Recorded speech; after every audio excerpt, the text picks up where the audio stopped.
नमस्कार प्यारे बच्चों। हर घर पाठशाला में आपका पुनः एक बार नए सत्र में स्वागत है। सबसे पहले आपको नई कक्षा में आने पर हार्दिक बधाई एवं शुभकामनाएं। आशा है कि आपको नए सत्र में हर घर पाठशाला के हर एक वीडियो और वर्कशीट जो है वो पसंद आएंगी।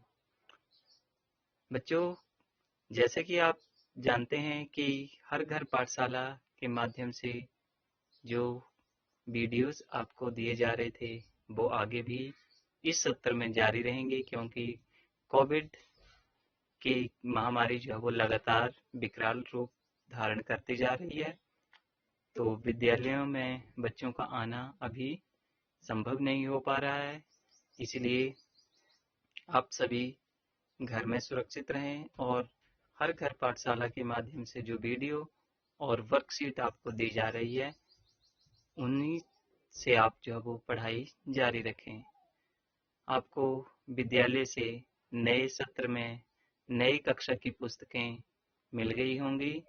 अगर जिन बच्चों को नई बुक्स अभी नहीं मिल पाई हैं वो अपने फ़ोन में दीक्षा ऐप जो है वो डाउनलोड करेंगे और दीक्षा ऐप डाउनलोड करने के बाद आप उसमें लॉगिन करेंगे, रजिस्ट्रेशन करेंगे और उसमें आप एज ए स्टूडेंट अपने आप को रजिस्टर्ड करेंगे।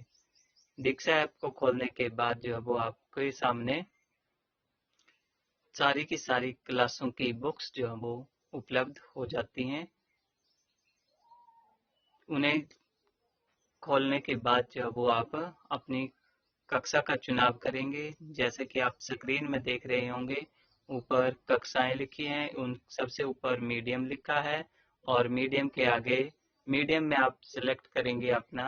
हिंदी मीडियम चाहते हैं तो हिंदी की बुक्स आपके सामने आ जाएंगी और इंग्लिश मीडियम के अगर आप बच्चे हैं तो इंग्लिश मीडियम की बुक्स, इंग्लिश मीडियम पर आप क्लिक करके आप बुक्स को खोल सकते हैं। जैसे अभी कक्षा 7वीं है, क्लास 6, 7, 8, 9 अप टू +2 जो हम वो सारी की सारी बुक्स अवेलेबल हैं। जैसे कि हम अभी 8th क्लास की बुक्स को सिलेक्ट करेंगे तो जिसमें आपकी जियोग्राफी, नैतिक शिक्षा, भारत की खोज, बसंत वगैरह सभी पुस्तकें जो हैं वो आपके सामने उपलब्ध हो जाएंगी। जिसमें आप जैसे आप जियोग्राफी को ही टच करेंगे तो उसके सारे के सारे चैप्टर जो हैं वो आपके सामने एक एक करके नीचे दिए गए हैं। 6 चैप्टर, वो सारे जिस भी चैप्टर को आपने देखना है, पढ़ना है, उसमें आप क्लिक करेंगे तो वो आपके सामने खुल जाता है। चलाएं पर आप दबाएंगे तो उसके बाद जो है वो आपके सामने सारा का सारा लेसन जो है वो खुल जाएगा। इसमें आप अपने, अगर आपके पास बुक्स उपलब्ध नहीं है या किसी विषय की बुक्स आपको नहीं मिल पाई है या फिर गुम हो गई है तो फिर आप इस दीक्षा ऐप से अपनी पुस्तक जो है वो निकाल सकते हैं। बहुत ही आसान सा साधन है बच्चों। इसी दीक्षा ऐप के माध्यम से आप जो है वो अपनी शिक्षा की कार्य जो है वो आगे पूरा कर सकते हैं। तो इसके अलावा आप देखेंगे कि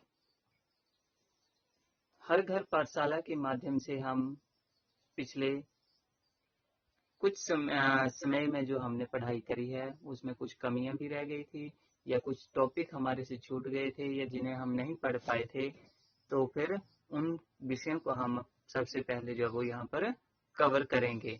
1 महीना जो है वो हमारा रिपीट का चलेगा और फिर इसमें जो है वो कुछ जो ब्रिज कोर्स जो है वो हमारा पूरा हो जाने के बाद हम नए सत्र की कक्षाएं जो है वो शुरू करेंगे।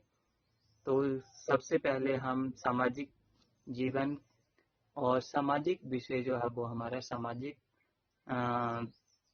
विज्ञान जो है उसके बारे में जानेंगे, क्योंकि इससे पहले जैसे 5वीं कक्षा तक के विद्यार्थी जो थे वो ईवीएस यानी कि इन्वायरमेंटल साइंस जो थे वो पढ़ते थे, पर्यावरण शिक्षा पढ़ते थे।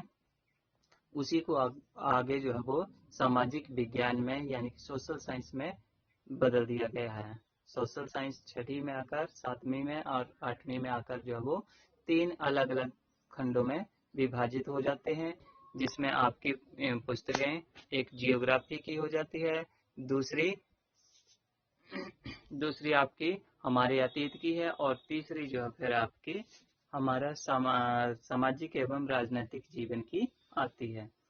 हमारे अतीत में हम इतिहास के बारे में जानते हैं, इतिहास के बारे में जानकारियां लेते हैं, क्योंकि बहुत सारी घटनाएं ऐसी होती हैं जिनसे हम कुछ न कुछ सीख जो है वो अवश्य लेते हैं। कुछ घटनाएं ऐसी होती हैं जिनसे हम ये सीख लेते हैं कि ये काम जो है वो हमें नहीं करने हैं भविष्य में, या अपने जीवन में इन कामों से बचना है। और कुछ जो अच्छे काम हुए होते हैं उन्हें अपने जीवन में अपनाना होता है। इसलिए हम अतीत जो है वो उसे खंगालना भी बहुत जरूरी है। इसी तरह जो हमारा राजनीतिक जीवन है, सामाजिक एवं राजनीतिक जीवन, उसमें भी हम अपने सरकारों के बारे में जानते हैं कि हमारे देश में किस तरह की सरकारें हैं, कितने प्रकार की सरकारें हैं, सरकारें कानून कैसे बनाती हैं, हमारे लिए ये कानून किस तरह से फायदेमंद होते हैं, इन सब के बारे में आप डिटेल से सामाजिक राजनीतिक जीवन में आप पढ़ेंगे। और साथ में हम एक अच्छे नागरिक की भूमिका किस तरह से निभाएंगे उसके बारे में भी हम जानते हैं।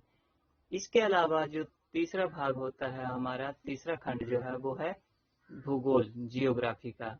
बच्चों, जो जियोग्राफी है उसमें हम अपने आसपास के जो हमारे भूभाग होते हैं उनके बारे में जानकारियां लेते हैं, पृथ्वी के बारे में जानकारी लेते हैं। क्योंकि ये जानकारी इसलिए आवश्यक होती है क्योंकि जो हमारे भूभाग होते हैं उनकी जो जलवायु है और स्थलाकृतियां जो है वो हमारे जीवन में बहुत गहरा प्रभाव डालती हैं।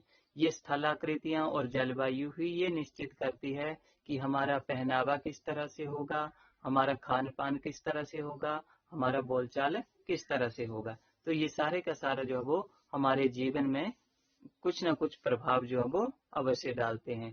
तो इसलिए इनके बारे में भी जानकारी जो लेना अति आवश्यक होता है। बच्चों, हम अगले वीडियो में जो है वो अब शुरुआत करेंगे, अपने नए विषय के बारे में कुछ पुनरावलोकन करेंगे और उसके बाद नए विषयों को पढ़ना शुरू करेंगे। तब तक के लिए आप अपना अवश्य ख्याल रखिए कोविड-19 से, और मास्क, 2 गज की दूरी का अवश्य पालन करते रहिएगा। धन्यवाद।